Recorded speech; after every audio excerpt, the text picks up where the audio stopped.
Hello, and my name is Pete Rushmer, and I'm your host today of A Half Dozen Things podcast. A Half Dozen Things is a podcast for business owners just like you. Whether you're an underdog hungry for success, or you're already smashing it but want to continue to level up, we are here each week for you to get insight and learning from the very best in the business. No fluff, no BS, and no self-proclaimed gurus talking about how easy business or life is. There we go, so the red light's rolling. Steve Granite, pleasure to have you on the podcast. How are you today, mate? I'm very good, Pete. Very good, thank you. Fantastic. And Steve, you head up Abbey Logistics? Yeah, I'm the chairman at Abbey Logistics, former CEO until recently. Fantastic. And obviously also involved with Generation Logistics as well? Yes, yeah. Brilliant, fantastic. So it's a pleasure to have you on the podcast. For those listening and have been fans of the podcast for a little while, those people out there, I've been trying to get hold of Steve for a little while on the podcast. He was recommended to me by Beverly Bell, who was a fantastic guest probably a year and a bit ago, and she recommended Steve and I have a good chat on the podcast, and so here we are. And Steve, obviously you're a busy guy, so that's great. And are you able to just tell the listeners a bit more about sort of who you are, what you do, and sort of your background in the industry, if that's okay?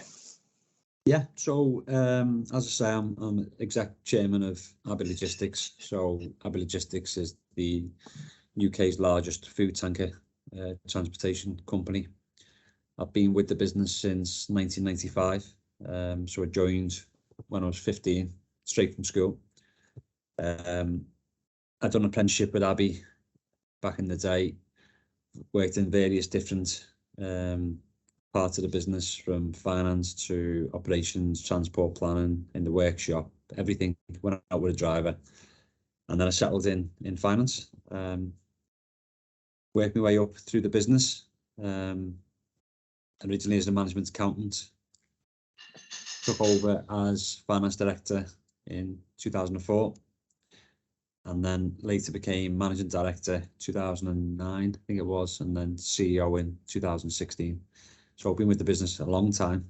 And now I'm part-time with Abbey as a chairman. Fantastic. And so what do you do sort of the rest of the time, Steve, if that's okay? What are you doing in your spare time? I'm chief operating officer for a sports nutrition brand. Fantastic. That sounds a bit different. Is that something you've been involved in for a while? It was 2020 I started getting involved, and then as Abbey, it's a well mature company. So we started a bit of succession planning by bringing in a new managing director, David Patton. So he joined us good 4 years ago now as an ops director, and it was kind of like just preparing him to take over as managing director, which we did in 8 months ago. Yeah. So we've been having like a bit of a dual role of CEO and an MD, whilst I transferred more of my time into applied nutrition, because that business is very, very fast growing. And it's been good. It's totally different, but it's nice to have still a heavy involvement in Abbey and be able to steer the board. Fantastic. And to give listeners an idea of the size of Abbey as the biggest food tanker business in the industry, how many assets is that? What sort of how many assets and drivers is that? We run approximately 350 tractor units, about 550 tankers, and wow. We employ around 550 people. Yeah. Turnover this year, we're expecting, last year's reported accounts were just short of 68 million. We think this year will be somewhere between 72 to 75 million. So it's quite a big operation. We run out of 12 depots in the UK, and we also transport food products from Europe into the UK and from the UK back into Europe as well, which is a small but growing part of the company. Yeah, I was going to say it's not an irregular occurrence for me to be driving. I tend to, being in Peterborough, I'm up and down the A1 all the time, and it's very rare occurrence that I don't not physically bump into, but see an Abbey tanker at some point on that journey. Yeah, I think once you've seen one and you recognise it, then You see them more, Yeah. and there's. I always say to people as well, we've probably got a third of our fleet which isn't actually in Abbey's colours. Oh, So really? You'll see lots of British sugar tankers. You'll see lots of Hovis tankers, Tata Chemicals, British Salt, which are all Abbey-owned assets in the customer colours. Wow, that's incredible. Actually, I didn't know that. That's very interesting. Yeah. So one of the questions that I've been gagging to ask then is, obviously Beverly recommended me have a chat with you. How do you know Beverly? Obviously, it must not be from being on the wrong side of the bench, wrong side of the bar from her. Do you know what? The first time I met Beverly, I don't know what the year was, but I think it was a CILT event, and Beverly and I were both part of a panel discussion. Okay. So we both done the panel discussion, and then in the night we were on the same table, and we just hit it off. She's absolutely brilliant. It was when she was senior traffic commissioner as well, so I was absolutely petrified sat next to her, worrying, and then she was just so down to earth, and even though she held such a senior and serious position, she was a very friendly person in terms of, like, you can engage with her, and she can talk to her on any level. So it was great, and we hit it off, and then she really liked what I was doing and what Think Logistics was doing with trying to attract more young people into the sector, and we just worked together with trying to bring in more young people. So yeah, that's how I first met Beverly. Fantastic. Yeah, no, she was. I was really pleased when she agreed to come on the podcast, and I think it's one of the more popular podcasts that I've put out. There's a lot of people that are tuned in and listened, and it was quite divisive when it went out as well, because there was a lot of people who obviously had a preconceived idea of who and what Beverly Bell would be like, and there was many people who were pleasantly surprised, and obviously there were some people sort of who had a chunter about some of the things that would have happened as a traffic commissioner, but I guess that's just sort of that's part of the collateral damage of being in a position of that level of authority. There's going to be there's going to be people who are going to not approve, but that's absolutely fine by me. So the thing with Beverly, I think, is I think she's done a great job as senior traffic commissioner, but she's got a great heart and she loves the industry, and I've seen that firsthand. So and she's very entertaining,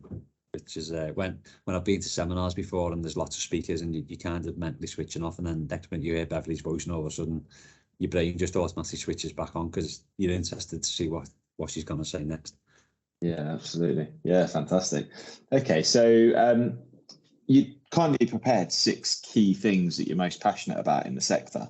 And for listeners, just so they're prepared, we're going to be talking about bringing in young people to the industry, how we change the image of the sector, talking a bit about greener transport solutions, driver retention, technology, and collaboration of hauliers as well, which I think are all going to be really sort of insightful to talk about. Are we able to just initially, let's start to look at bringing in young people, because you're doing some work with Generation Logistics. Yeah, will sort of tell us a bit more about that, please, Steve? Yeah, well, it actually goes back a lot further. So in it probably goes back to when I first joined Abbey, really, because the owner of the business back then was the Lucy family, and they were from the local area where I'm from, in Kirkby in Liverpool, and they went back to their old school and said, we want to take on 2 young people to become the future of the business. And at the time Abbey only had probably 40 trucks, 30 trucks, so it was quite forward thinking for Steve and his brothers to do at the time. And it was myself and a guy called Paul Averick who was selected, and we joined the company. So Paul is still there now as head of the bulk powder business, and obviously I'm chairman.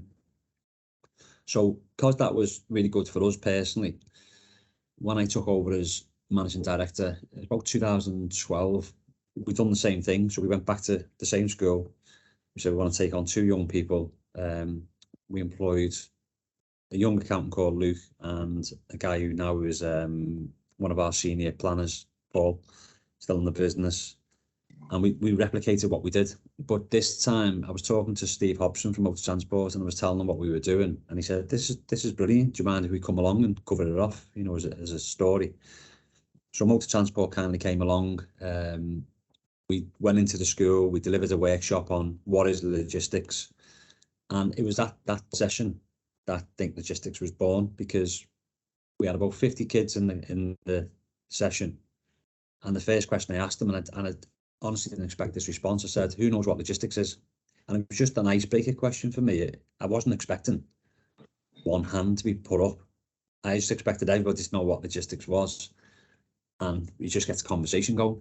So I was thinking, this isn't going right here. No one knows what logistics is. And I've got about 50 slides to present. So I told them what logistics was, and I said, has anybody ever considered a career in transport logistics, what I've just explained? And nobody put their hands up. So I was really thinking, this is going bad here. So anyway, we went through the session, told them all about the great opportunities, told them about Abbey, told them about my own journey. And at the end of it, we said, we've got these opportunities. Would anybody like to be interviewed? And honestly, we must have had 30 out of the 50 people wanting to be interviewed. Wow. That's really good. And what it really taught us then was that, why, when we think about why we're not attracting young people, it was because people don't understand what logistics even is to start with, So there was a massive piece around educating young people and attracting them into the sector. So I spoke to Steve Hobson about it, and I was like, we need to get the industry together, and we need to do something about it, because this is a major problem. And from there, Think Logistics was born. So we about 30 hauliers signed up, and the plan was to, nationally go into schools and colleges and deliver that same workshop, and hopefully create opportunities for people to do work experience, paid work experience, or be recruited. And that went on until last year, earlier this year. And what happened was it was always funded by the likes of Abbey, the RHA, Daft Trucks. It was funded from sector just to pay the wages of someone to coordinate it. But we knew it needed to be a lot bigger. So Generation Logistics is a partly government funded initiative. The government have put in, I think it's £250,000 per year for a few years, but the sector's raised more than double that. And it's all about, it's mainly a social media campaign aimed at attracting more young people into the sector, educating them on what logistics is, and trying to change the perception from, it's old grubby trucks to what is. It's a much more high-tech sector. So that's where kind of Generation Logistics was born from. Fantastic. And how long has Generation Logistics been going, Steve? How long has it been running now? It was set up this year. I mean, I'm not a founder of it. So Generation Logistics is more of the trade associations who have lobbied government. Governments have, I think, off the back of the driver shortage, they've said, okay, we need to do something here to try and attract more people and young people into the sector. So it's aimed at 16 to 24-year-olds predominantly. But it's been going since early 2022. So it's in its early infancy. The steering group meetings have started to happen. Abbey are a silver sponsor. Fantastic. I think it's absolutely vital. I just to sort of share a bit of my experience. I've not had the level of experience you've had with this, but my daughter is 16. She's just done her GCSEs and she's in her first year of A levels. Smart. Obviously, she's done really, really well in her exams, and she wants to be a doctor. But it's shocking. I find it shocking that she's a relatively decent, just standard sort of state school, but she's had no careers guidance whatsoever, no careers advice, no support, no nothing. She's researched everything herself, and luckily, she's quite motivated. She enjoys learning. She's done really well. Like I say, the challenge she's got is that actually she's very, very capable, but actually there's like 8 applicants for every doctor's job, which I find absolutely baffling. That the country's short. There's a shortage of doctors, and yet they're turning 7 out of every 8 applicants for a doctor's role away because they can't train them. I find that absolutely baffling. But nonetheless, I've off the back of that motivated me. I've got involved with this enterprise advisors role. So one of the local colleges, I kind of go in and just help with like the careers program in there, because it's so low down their priority list, because the curriculum is just geared up to getting exam results. And it's like, it's genuinely like, and it frightens the hell out of me. The largest majority of the teachers in the school really couldn't give a flying what's it about what happens to that child when they leave the school. It's all about them getting an exam result. Absolutely, and that's where it finishes. I mean, they did bring in the legislation, didn't they, where it was they had to have some form of careers advice and work experience and stuff, which has forced some schools to engage more with employers. But you bang on right. It's, if you speak to a teacher about logistics, they know nothing about it. And if you speak to a student to say what careers advice you're getting, there's no careers advice in schools anymore. No, it's frightening. And I think a lot of the teachers are what I call, and I say this to the lady who's my contact at the school I go into, but I say the issue you've got career teachers. So they've been through education themselves, done university, done teacher training, but back into teaching. They've never known any difference. They wouldn't know. They wouldn't know one whether it was our industry or automotive or any sort of sector. They've no real work experience themselves. Exactly. So I think Generation Logistics sounds like a great shout, because I just think we need to be raising aspirations and awareness for young people, don't we? This is it. I'm just changing the perception of logistics, which I think Generation Logistics is starting to do a good job on that. Because when we started to think logistics, it was twofold really. It was, number one was the industry needed more young people, but we targeted underprivileged areas, because what one of our focuses was on as well was, there's some really talented kids who come from, care classed as an underprivileged area. So you got really strong talent, but their parents might not be working, and therefore, they've got no careers advice they can give to the young people, and they don't have a network of people who work in businesses where they can get opportunities. So it was trying to connect a sector that needed young people with communities that had really talented kids who didn't have the business network, but they had the motivation and the skill. And that's what we originally aimed at. So when you talk about like the lack of careers advice in schools, we witnessed it firsthand. And then when they've got no careers advice coming from the parents either, that's just lost talent.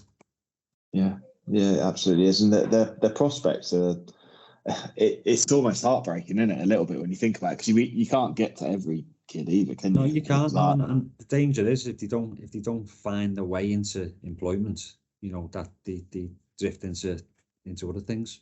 Yeah, exactly. It's frightening.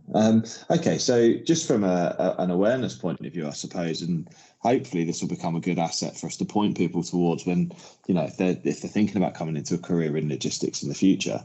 What sort of Abbey in particular? Okay, large logistics company. I bet there's a range of different apprenticeships that you offer, or entries into the business doing different types of roles, I suppose. Yeah, so we've got a number of apprentices across our company, which can be from people in the finance team, planning team. We've got apprentice mechanics, apprentice customer service advisors, and obviously we're big advocates of the bringing people through who have just passed the test and actually putting them into an Abbey driving school where we give them extra support, because we're not going to be one of them companies who says we will only employ people with X number of experience, because that's why we can't attract enough drivers into the sector. So we're not going to complain about the problem but not be part of the solution. So we've said, even though we don't have to employ people with no experience because we can attract better experienced drivers, we want to be part of the solution. Therefore, we're willing to take on a number of drivers each year straight from the boot camps. And make them work. Otherwise, we're just going to keep complaining about the same problem over and over again. Yeah, so absolutely. Apprenticeships in logistics, I always say, like, you're better thinking of what job you want to do and then do it in logistics, because anything from legal, marketing, HR, driving, forklift trucks, finance, every job you could possibly do, you can do in logistics. Yeah, it's such a broad industry, isn't it? We do employ everything. There's not many kids coming out of school going, "Oh, I want to be a safety professional," but we need safety people. One of Carl, you mentioned earlier talking about a Chartered Institute event for SILT, and I was at the Safety Forum a couple of weeks ago, and Carl Wilshaw, who's the fleet director at Travis Perkins, he shared a really interesting statistic around the shortage of mechanics and fitters. I think we've got a really big issue coming our way with that. And so my background, I used to, I don't know if I'm swearing at you now, because I think you've got a relationship with DAF Trucks over there at Abbey, but I used to work for Volvo Trucks back in the day. And I was speaking to, I probably shouldn't really say, but one of their franchisees, and he said the manufacturers, a lot of them, all they're really looking at is alternative fuels, which is great, and we need to look at alternative fuels. But there's a massive shortage of technicians, a massive shortage of technicians, and it's like no one's really listening. It's kind of falling on dead ears at the minute. And I think, we've had a couple of years of COVID and not enough apprentices coming through and all that sort of, we've kind of got this perfect storm, and it's I agree entirely with that.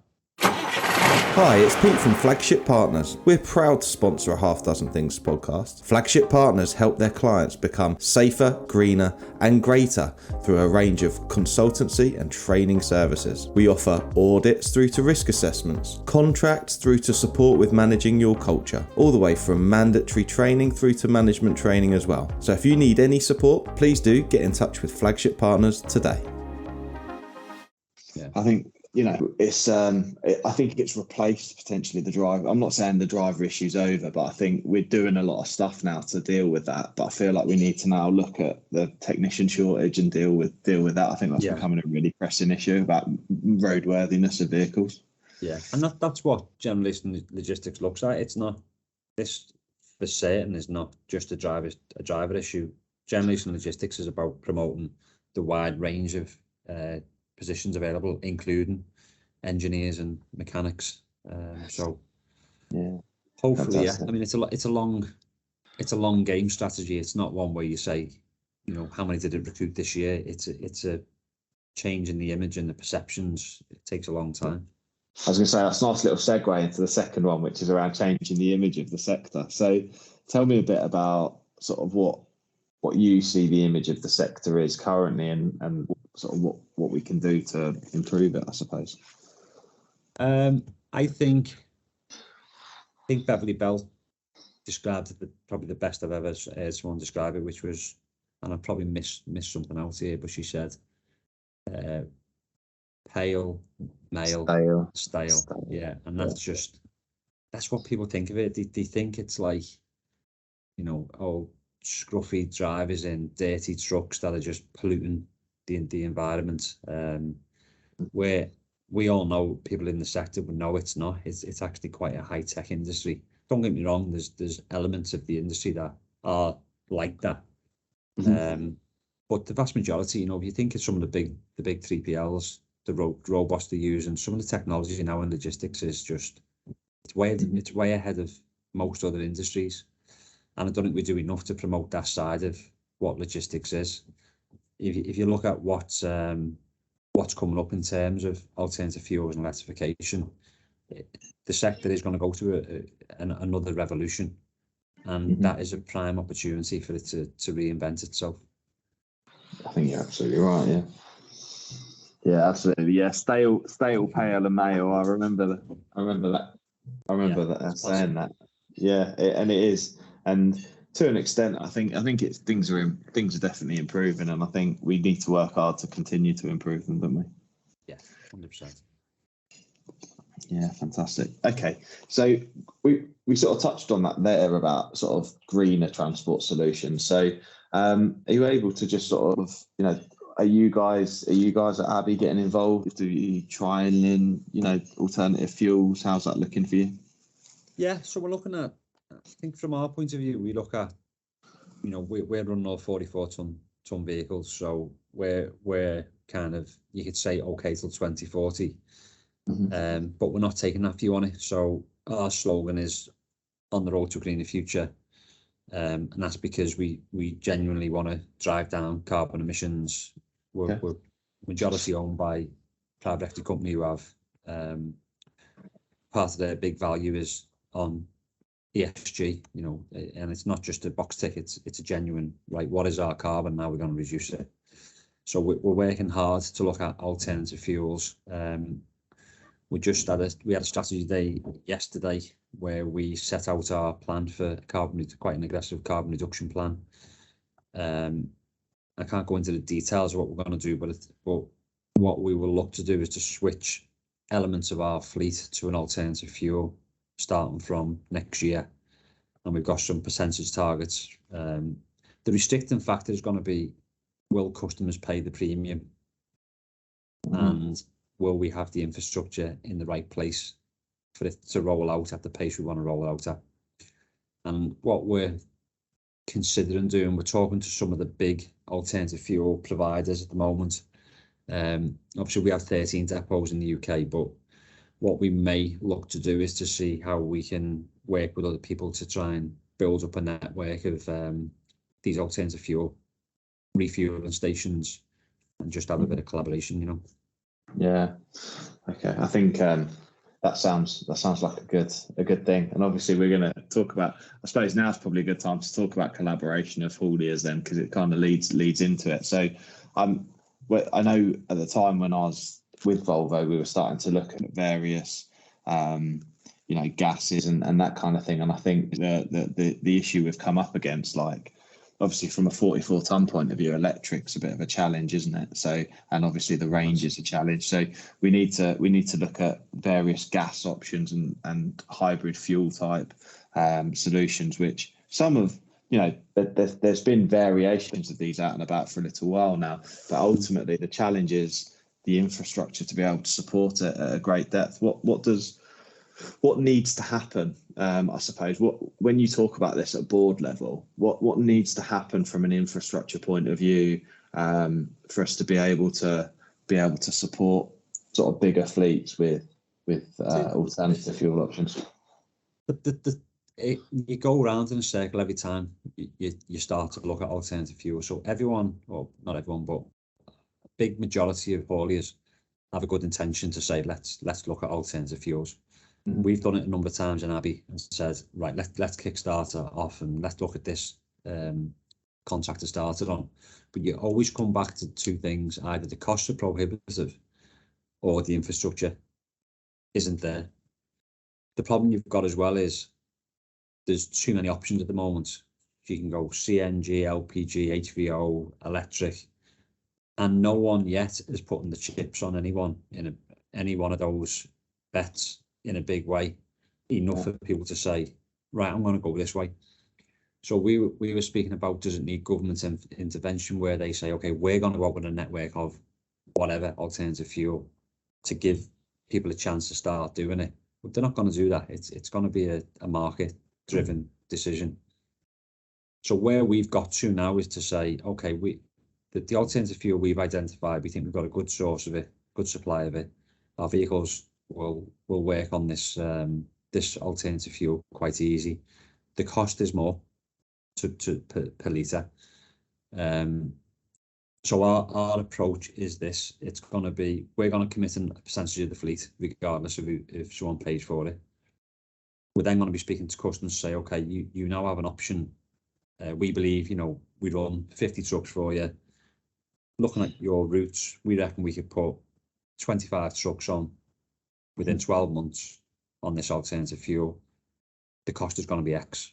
You're buying into this, but it's a 90% reduction in carbon emission.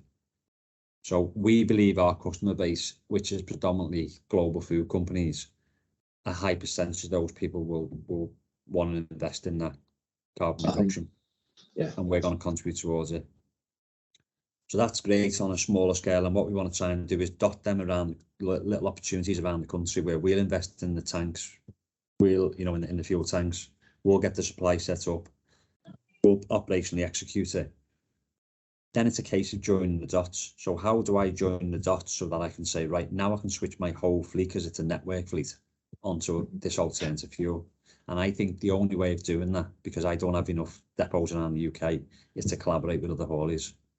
So we are considering now trying to go out to the sector. We need to do a lot of work with the fuel supplier to say who would be interested in developing this network of this particular type of alternative fuel. This is the cost, these are the benefits reduction wise. These are the depots we're bringing to the table. This is what already exists as a network through fuel providers. These are the gaps, in target areas of the country where we know hauliers operate, and try and collaborate with 3 or 4 other big hauliers and build a network. Yeah, got you. Strategic partnership. No one's, and there's lots of people like CNG I've seen having a good go at it, but it's all right if you're running your trucks from one depot and then you go back every day. If you run a network, it's just not viable. Yeah, I understand. It becomes very complex, doesn't it? It's very, very complex when it comes to refueling and ensuring that you're in the right place with the right range. And because the last thing that's going to add even more cost, isn't it? Is if you're having to divert and route divert and things like that. Yeah. And even if the fuel we're looking at, it's the same as a diesel fuel tank, so it's not like massive new technology. But if people, I think, are looking at like CNG as an example, if enough big hauliers got together and approached a fuel provider to say, look, this is our demand for CNG, these are our locations we need it in, I think that could get someone off the fence and start to invest in a national network if they had that support from big hauliers. Yeah, I think it's going to have to come sooner or later, but I appreciate what you're saying. It's a bit of a dance at the moment, isn't it? It's a little bit of a dance. Totally, but then for me, it's an opportunity, because for the hauliers that do make it work, these big corporates who do care about carbon emissions, they'll steal a march on the ones who don't think ahead. Yeah, we're running into, I think so.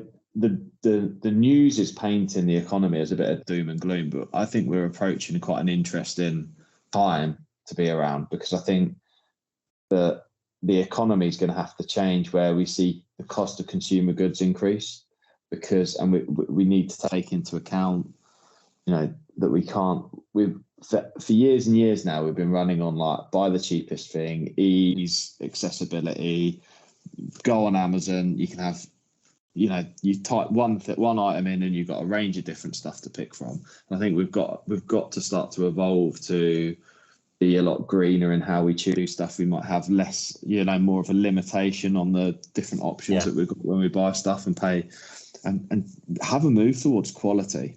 Have a move towards quality and utility in the products that we're using and buying, and pay better money for it, but look after it in a better way, and that's going to improve the environment as well, isn't it? Yeah, definitely.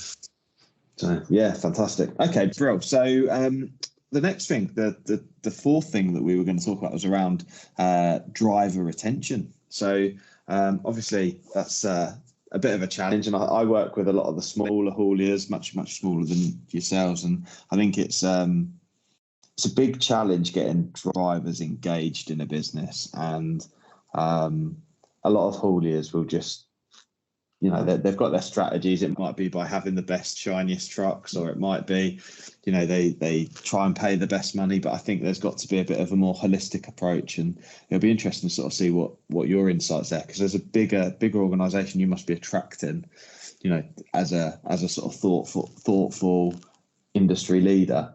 You're attracting people to come and join the business. Do you start to measure things like churn rate of drivers and that kind of thing? What sort of things you're doing? Yeah. So obviously last year was just a disaster in terms of the driver market, because the shortage, I think, which was exasperated by people moving business, and that created what felt like a bigger driver shortage when it wasn't. It was just a lot of people were changing jobs and moving. But probably the best thing that happened to the sector for me, because number one, it made customers realise just how important well-resourced hauliers are to their business. Second thing was it made government listen, because you were seeing some crucial like foods and medicines not on the shelves, made them realise how important it was. And thirdly, drivers got a pay increase that they deserved, which will long term help hauliers because it won't be such a battle to get drivers. And I do think things like the boot camps are helping. You know, we now at the moment, for the first time probably 5 years, have switched off recruitment, and there's a waiting list to join. Now, that just was never the case. And, you know, don't get me wrong, we lose too many drivers still. We can attract drivers all day long, but you still have it's still difficult to get drivers to stay like they used to for 15, 20 years, because it's such a transient market at the moment, and there's so much available in terms of opportunity.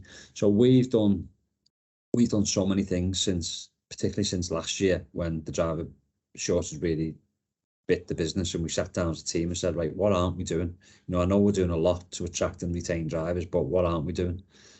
And some things were softer stuff that we did, you know, with like more meetings to engage with them, revamping all the driver facilities,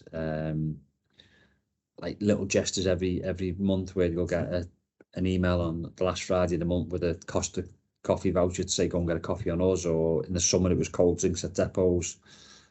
There was like a long list of things that we were doing just to try and keep engagement levels up. But the fundamental thing for me was that pay wasn't enough to attract and retain drivers. So we were losing too many drivers from the sector into other jobs, and we weren't bringing them in the other end either. Yeah. Now I have a lot of people who are saying to me, you know, I want to become a driver. How do we do it? Is Abbey running any schemes? And you know, that we're made up to be in those type of things. So there's still a lot to do, because I think, you know, there's this campaign now around driver facilities in the country. Some conversations we have with customers, some are outstanding. They provide great facilities. Some, you know, they're genuinely not fit for a dog, but they think it's okay for the driver to use that facility, and it's just the mentality of customers is beyond me. And service stations as well. You know, the price to park a HGV in a service station and the service level that you get is disgusting. So I think there's a lot in terms of just giving them that basic facilities, because they've been out on the road for a long time. They want to stop, have a nice hot shower in a clean area, nice hot meal. You know, that's the basics. Yeah, exactly. And healthy meal as well. I've got a real axe to grind with the service stations. I had Mike Dorber, who heads up Navsys. I don't know if you come across Navsys, the freight crime. He sort of heads up the freight crime, and he talks about safe and secure parking. And we're having a bit of he's got to be a bit careful, obviously, as a serving officer. But I've got a real axe to grind, because the issue we've got a real shortage of parking out there. Yeah. And then so what's happening is the service stations are creaming it and delivering shit, creaming it. Totally. And that it's just wrong. It's just wrong. And that, I think that's got to be really high. Like you say, we've got big schemes on improving driver welfare facilities, but someone's got to start holding those guys to account, because they're creaming money in and really just delivering an awful level of quality for people. And it can't be done. Right. You know, I know everybody says it. Oh, look at the continent, but yeah, look at the continent. It's across the channel, and the difference in quality of service stations compared to the UK, it's just nuts. Yeah. Absolutely.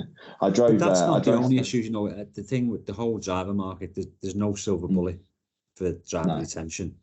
It's just like a long list of engagement, because the difficulty you have as well, the lone workers, aren't they? They're in a cab 9, 10, 11 hours a day. They're on their own. They're not in an office or in a warehouse or in a factory where you can feel the culture, and you're saying hi every day, having a chat, you get to know them. You know, it's out on the road, you might not see them for weeks on end. So it is difficult always to engage a remote worker, and that's why this sector needs to work extremely hard if we, including Abbey, want to get to a level of retention that's probably normal for business. Yeah, I think that's it's you make a really valid point around them being lone and remote workers. Because to them, once they're out on the road, a small majority of their time is actually spent in the business, isn't it, or near the business physically? So ultimately, once they're behind the wheel, it doesn't matter what colour or livery is on the outside of that vehicle. They're sat at a steering wheel, at a chair, exactly. with pedals at their feet, and I think a lot of that I think there's a lot of work to do from a human interaction element between within the business when we're communicating. But at the same time, I think I guess it's about having that responsibility around making sure the delivery locations, the collection and delivery locations, have got all the facilities, which might sometimes not be in your control almost, which is really the little tricky things as well. Sometimes it's just when they do ring up in the office to chat to the planner or whoever, it's that little conversation about how was the family, how was your weekend, how was this. Not like, if you arrived on time, right, here's your next job, bang, go. There's no connection then. So we're lucky to have, majority of the planners are really friendly and they get it, but that's like, it's the little things that will keep them engaged and feel part of the team when they're remote. Yeah, building the rapport between the team members is really important, isn't it? Yeah.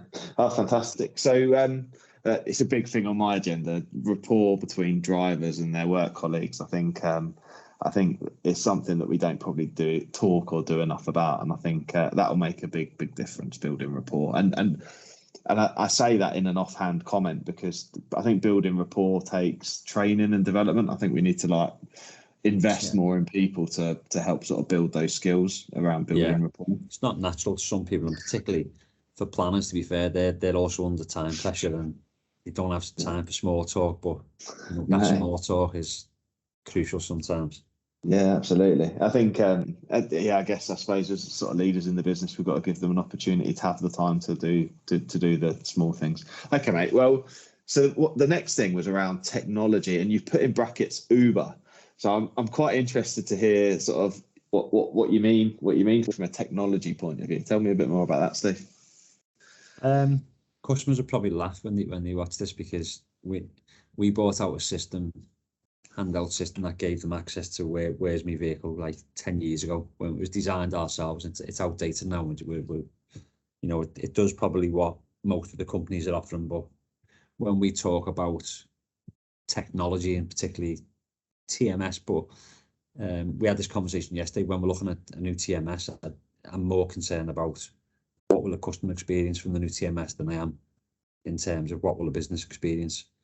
Because if I order most things off Amazon, and I don't order off Amazon because it's the cheapest.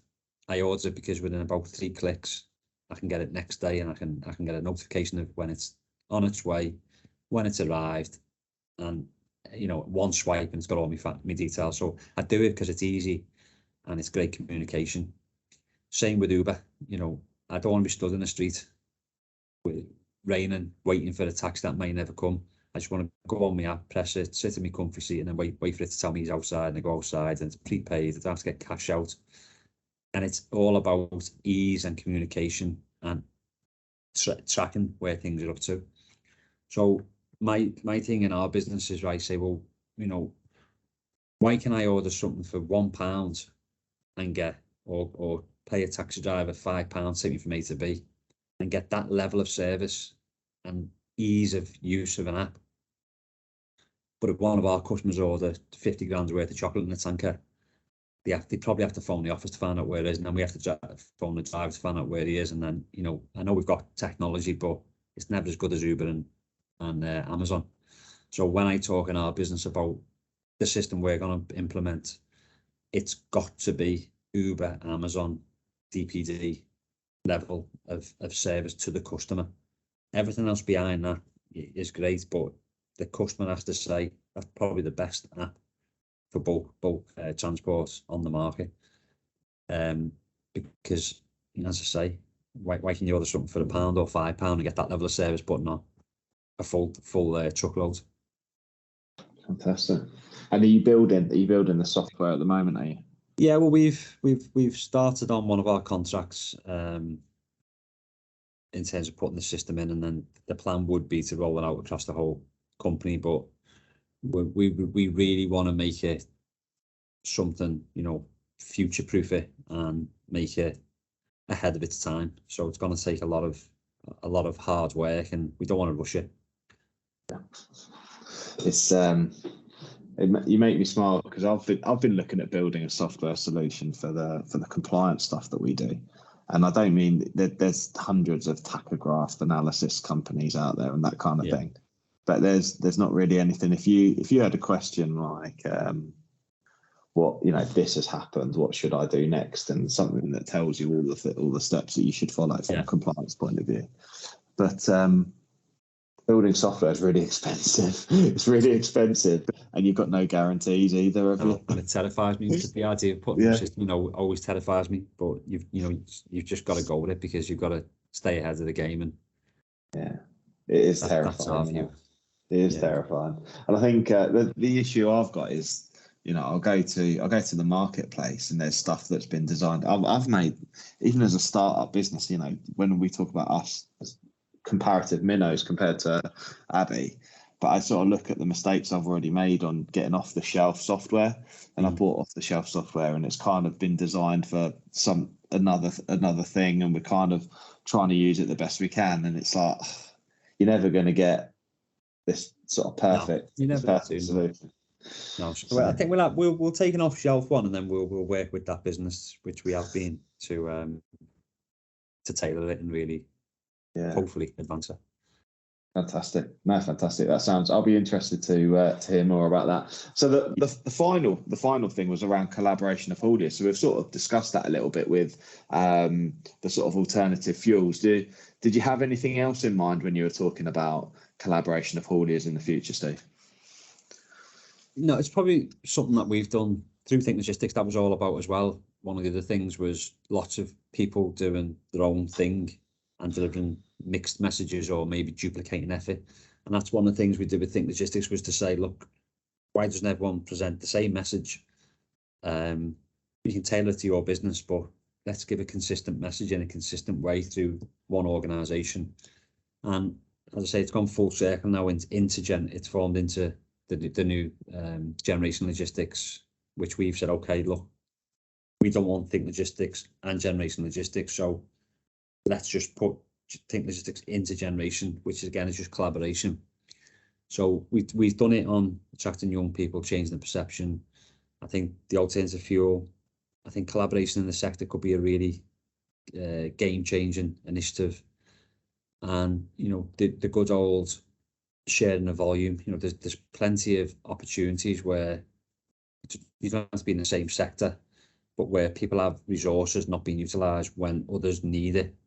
I've seen that so many times, particularly with parcel companies. You'll see them of a day, or a fleet of 50 units parked up, and then you go down the road and see a haulier who's got 50 units parked up overnight when the parcel company's using them. So I think there's more opportunity for the improving utilisation and reducing empty miles as well.